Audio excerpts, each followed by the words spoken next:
quite slowly, you can see the response to electrical stimulation of the nerve. In a Western hospital, a patient is anaesthetized with curare, a muscle relaxant. It's found in the tropical rainforests of the Amazon basin. More than 10% of our drugs come from the forests, and researchers are investigating thousands of medicinal plants known to the native Indians. The discovery of curare revolutionized anesthetics. Patients undergoing surgery no longer needed continuous high concentrations of ether, which hindered recovery by making them feel extremely ill. The Indians of Amazonia might not have been aware of the full potential of the drug, but they've been using it for thousands of years on the tips of their hunting arrows.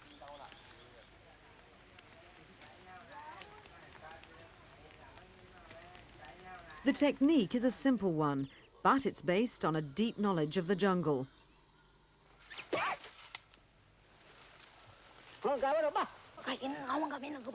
Curare has paralyzed the animal's muscles. Developed in laboratories by scientists, the same drug is being used by surgeons throughout the world. Many of the medicinal plants, once known only to the Indians, are now cultivated by farmers on the fringes of the jungle. There's now a ready market for all these plants in the cities of Brazil. Ethnobiologists like Elaine Elizabetsky on the right scour the markets in search of plants with medicinal qualities. She's already established 2 plant species as sources of new anticonvulsant drugs. The plant Elaine is trying is commonly prescribed here for toothache. It has a potential as a painkiller and will be laboratory tested. But Elaine's work will take her far beyond the cities, deep into the jungle of Amazonia, where she's greeted by the Kayoko people.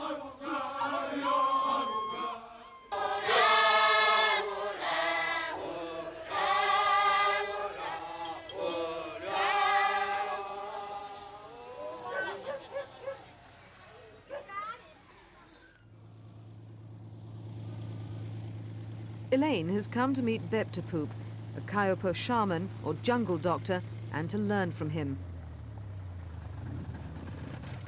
She's particularly interested in a rare orchid used as a contraceptive. The Kayoko have long known how to control their population size, but the people are now threatened and their knowledge could be lost forever.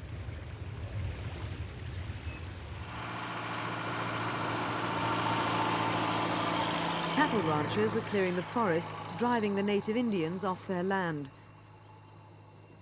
Highways are being driven into the jungles, and there are plans for giant dams, artificial lakes which would flood an area the size of Britain. Dr. Darrell Posey, an American ethnobiologist, has been assisting the Kayoko in the fight against development. Now he's harassed by the Brazilian secret police and faces the constant threat of imprisonment. But he's determined to continue his work with Beptapoop.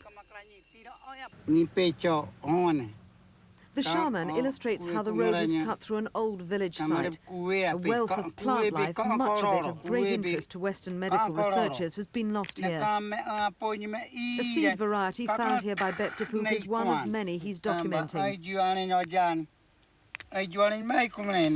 Beptapoop says this is then mixed with a bit of water and rubbed on the boil, and what it does is it causes it to come to a head and then to dry up. This is one of the medicines that's easily testable in the laboratory because it is, in fact, a medicine that we need, medicines for boils and tumors. So we haven't had a chance to test this one yet, but we hope that we soon will be able to do this along with many other. It happens to be that this is one of about 600 medicinal plants, so we have had the difficult decision of choosing a priority of which are the ones that we think are the most important to society in general. Ethnobotany is the direct link between the medicine man of the jungle and the Western scientific community. Thousands of plants are being tested, but none could be more topical than one being tested here at Harvard University as a possible source for an AIDS treatment.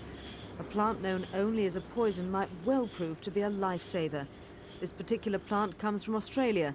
Plants from all over the world are being investigated.